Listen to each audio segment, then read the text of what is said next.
I'm Meteorologist Nicholas Herboso for this edition of Next Weather. Happy to have you here. Once again, we're talking about El Nino. Oh gosh, here we go.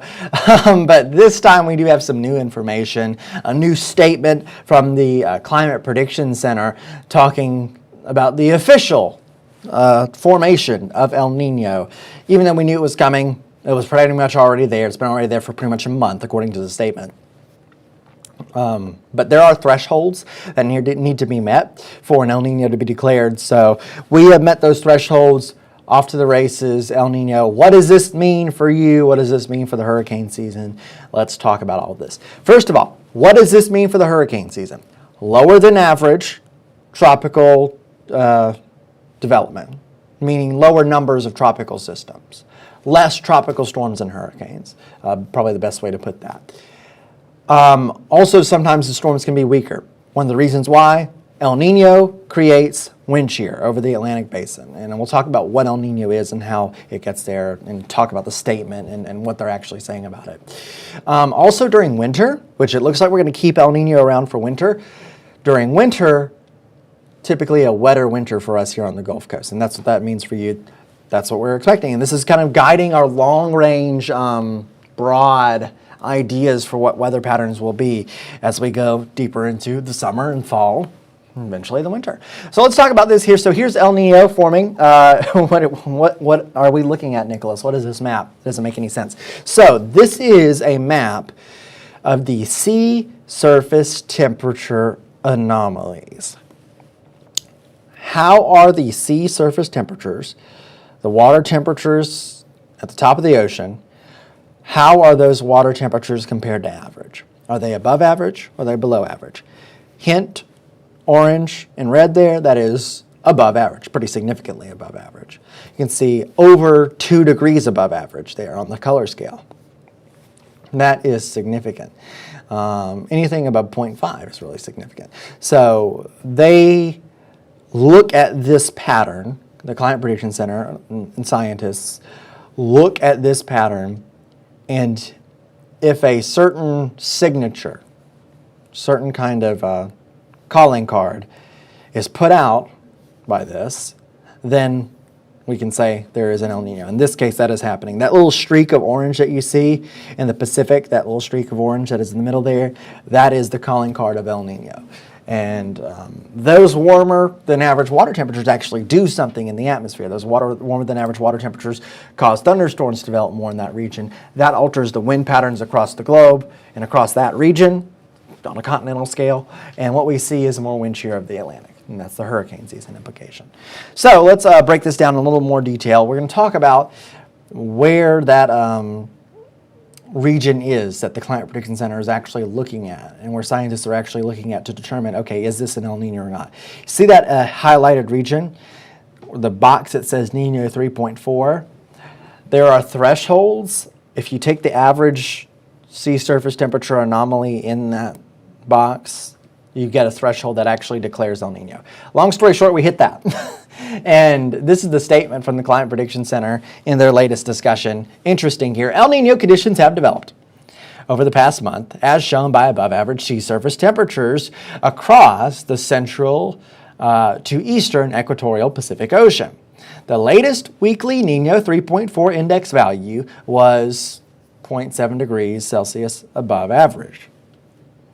Let's go back to Nino 3.4. There's that region. Let's go back to the map. You can see it's above average, and we've met the threshold. And now, so this is the new information. This is what makes this official. I want to show you some other maps there. There's again a zoomed in view of the region there, and you can see that orange streak is definitely there. Here's the forecast. Sea surface temperature anomalies. Are we going to continue to be warmer than average? Are we going to go below average? We're going to continue to be warmer than average for the months of, in the way that abbreviation works, June, July, August, September, August, September, October.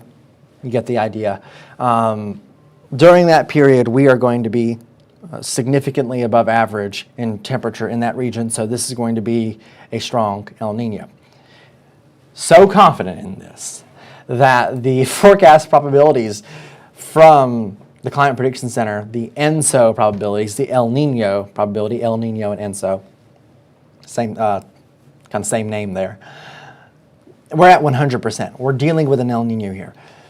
The detail is here, and this is quite interesting, and this is where the term Super El Nino has come up. Super El Nino is not an official term that is used by any scientists at NOAA officially, and it is a term that has been made up, and quite frankly, I feel like made up for television and media to sound engaging. A strong El Nino is going to be the big thing here. And it really happens as we head into winter here. November, December, January, you see that big dark bar there. There is a 63% chance of a very strong El Nino during November, January that would rank among the largest El Nino events in the historical record going back to 1950. That's an interesting fact. This could be a particularly strong El Nino, stronger than 2015. And 2015 was a very significant El Nino. So that's interesting. That's genuinely very interesting. And this little note here in the bottom corner, stronger events do not always mean bigger weather and climate impacts. Stronger events make it more likely that certain impacts could occur. So an interesting note there, and kind of a good point to throw in. But this is all saying, hey, El Nino is going to be there. Reminder, what does this do to us during hurricane season? Fewer storms. We could see significantly fewer storms. However, I always have to say, and wave my hands, remember, it only takes one tropical system. If one tropical system develops and happens to hit us and happens to be strong, it could be a problem for us. So we have to keep that in mind. I don't have a graphic for this, but talking about winter, winter could be more active storms-wise during an El Nino. And it's something that we'll keep an eye on, of course. You know, we think back to winter of 2015 and some other years that had El Ninos, sometimes more active. So we really want to, that's something that we will watch for. And it's a great indicator early on to get this information that, hey, the winter might be more active. So long-term patterns, the big thing that we're talking about here.